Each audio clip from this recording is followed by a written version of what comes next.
Brigade Al-Qassam merilis rekaman momen pejuangnya menyergap tentara Israel di sebuah gedung wilayah Jabalia.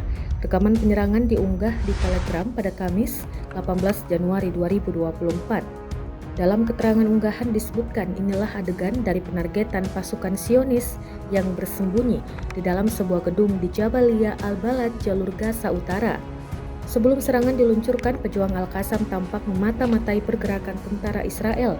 Tampak jelas sejumlah tentara beraktivitas di sekitar gedung. Segera pejuang Palestina meluncurkan serangan akurat. Serangan tersebut tampaknya diluncurkan dengan peluncur RPG-7 dengan roket termobarik tandem 105 mm TBG. Tentara Israel dikabarkan tewas di tempat usai diserang.